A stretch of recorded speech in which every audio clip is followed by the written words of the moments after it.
भारत और फ्रांस के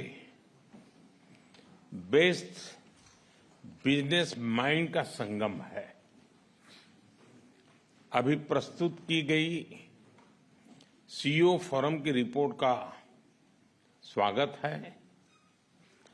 मैं देख रहा हूं कि आप सब इनोवेट, कोलैबोरेट और एलिवेट उस मंत्र को लेकर के चल रहे हैं। आप सिर्फ बोर्डरूम कनेक्शंस नहीं बना रहे हैं, आप सब भारत फ्रांस स्ट्रेटेजिक पार्टनरशिप को भी मजबूती दे रहे हैं। साथियों, मेरे मित्र राष्ट्रपति मैक्रोन के साथ इस फोरम से जुड़ना मेरे लिए प्रसन्नता का विषय है। पिछले 2 वर्षों में यह हमारी 6ठी मुलाकात है।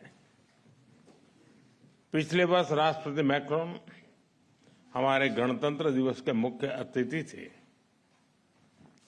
आज सुबह हमने साथ में एआई एक्शन समिट को चेयर की।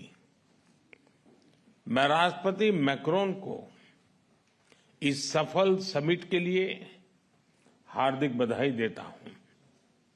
साथियों, भारत और फ्रांस केवल लोकतांत्रिक मूल्यों से ही नहीं जुड़े हैं। हमारी दोस्ती की नींव डीप ट्रस्ट, इनोवेशन और जन कल्याण की भावना पर आधारित है। हमारी साझेदारी केवल दोनों देशों तक ही सीमित नहीं है। हम वैश्विक समस्याओं और चुनौतियों के समाधान में मिलकर सहयोग दे रहे हैं। मेरी पिछली यात्रा के दौरान हमने अपने साझेदारी के लिए 2047 रोड मैप बनाया था। उस पर चलते हुए हम हर क्षेत्र में सहयोग को व्यापक तरीके से आगे बढ़ा रहे हैं। साथियों, आप में से अधिकतर कंपनियां भारत में पहले से मौजूद है। Aerospace, ports, defence, electronics, dairy, chemicals और कंज्यूमर गुड्स जैसे अलग अलग क्षेत्रों में आप सब हैं और काफी एक्टिव है। कई सीईओ से मुझे भारत में भी मिलने का अवसर मिला है। भारत में बीते 1 दशक में जो बदलाव आए हैं उससे आप भली भांति परिचित हैं। हमने एक स्टेबल पॉलिटी और प्रिडिक्टेबल पॉलिसी, ये इकोसिस्टम स्थापित किया है। रिफॉर्म, परफॉर्म, ट्रांसफॉर्म के पथ पर चलते हुए आज भारत विश्व की 5वीं सबसे बड़ी इकोनॉमी है। विश्व की सबसे तेजी से ग्रो करने वाली मेजर इकोनॉमी है। जल्द ही दुनिया की 3री बड़ी इकोनॉमी बनने जा रहे हैं। भारत की स्किल्ड युवा टैलेंट फैक्ट्री और इनोवेशन स्पिरिट वैश्विक पटल पर हमारी पहचान है। आज भारत तेजी से पसंदीदा ग्लोबल इन्वेस्टमेंट डेस्टिनेशन बनता जा रहा है। हमने भारत में एआई, सेमीकंडक्टर और क्वांटम मिशन लॉन्च किए हैं। डिफेंस में हम make in India and make for the world को प्रोत्साहित कर रहे हैं। आप में से कई लोग इससे जुड़े भी हैं। स्पेस टेक्नोलॉजी में हम नई ऊंचाइयां छू रहे हैं। इस सेक्टर को एफडीआई के लिए खोल दिया गया है। हम भारत को तेजी से एक ग्लोबल बायोटेक पावर हाउस बना रहे हैं। इंफ्रास्ट्रक्चर विकास हमारे लिए प्राथमिकता का विषय है और इस पर हम सालाना $114 बिलियन से अधिक का पब्लिक एक्सपेंडिचर कर रहे हैं। हमने मैसिव स्केल पर रेलवे ट्रैक बिछाए हैं। टेक्नोलॉजी का इस्तेमाल कर रेलवे को मॉडर्नाइज और अपग्रेड कर रहे हैं। 2030 तक 500 गीगावाट के रिन्यूएबल एनर्जी के लक्ष्य की ओर हम तेजी से अग्रसर हैं। इसके लिए हमने सोलर सेल मैन्युफैक्चरिंग को बढ़ावा दिया है। क्रिटिकल मिनरल मिशन भी शुरू किया है। हमने हाइड्रोजन मिशन हाथ में लिया है। इसके लिए इलेक्ट्रोलाइजर मैन्युफैक्चरिंग को बल दिया गया है। 2047 तक हम 100 गीगावाट न्यूक्लियर पावर का लक्ष्य लेकर चल रहे हैं। मुझे बताते हुए खुशी हो रही है कि इस क्षेत्र को प्राइवेट सेक्टर के लिए खोला जा रहा है। हम एसएमआर और एएमआर टेक्नोलॉजी पर फोकस कर रहे हैं।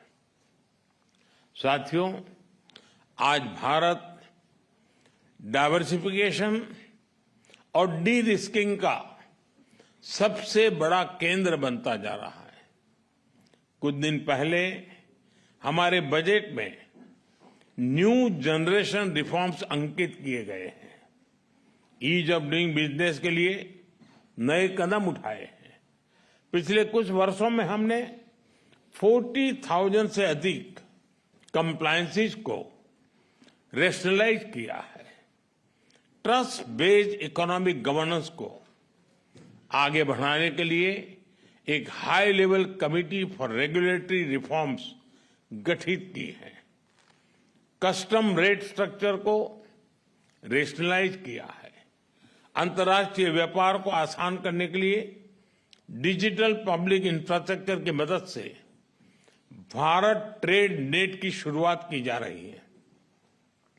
ईज ऑफ लिविंग की दिशा में नया सिंप्लीफाइड इनकम टैक्स कोड हम ले आ रहे हैं।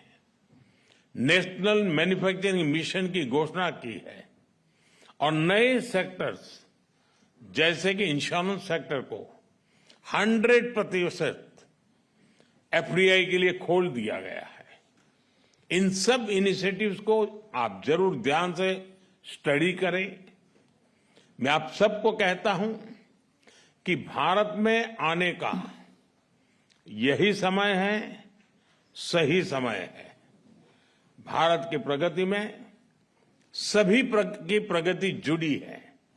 इसका एक उदाहरण एविएशन क्षेत्र में देखा गया। जब भारतीय कंपनियों ने हवाई जहाजों के लिए बड़े ऑर्डर्स दिए और अब जब हम 120 नए एयरपोर्ट्स खोलने जा रहे हैं तो भविष्य की संभावनाओं का आप स्वयं अंदाजा लगा सकते हैं। साथियों, भारत के 1.4 बिलियन लोगों ने 2047 तक विकसित भारत का संकल्प लिया है। चाहे डिफेंस हो या एडवांस टेक्नोलॉजी, फिनटेक हो या फार्मा, टेक हो या टेक्सटाइल, एग्रीकल्चर हो या एविएशन, हेल्थ केयर हो या हाईवेज, स्पेस हो या सस्टेनेबल डेवलपमेंट, आप सभी साथियों के लिए इन सभी क्षेत्रों में इन्वेस्टमेंट्स और कोलैबोरेशंस की अनेक संभावनाएं हैं। मैं आप सभी को भारत की विकास यात्रा से जुड़ने के लिए आमंत्रित करता हूं। जब फ्रांस की फिनेस और भारत का स्केल मिलेगा जब भारत का पेस और फ्रांस का प्रिसिजन मिलेगा, जब फ्रांस की टेक्नोलॉजी और भारत का टैलेंट मिलेगा, तो सिर्फ बिजनेस लैंडस्केप ही नहीं, ग्लोबल ट्रांसफॉर्मेशन होगा। एक बार फिर अपना कीमती समय निकालकर यहां आने के लिए आप सभी का बहुत बहुत धन्यवाद करता हूं।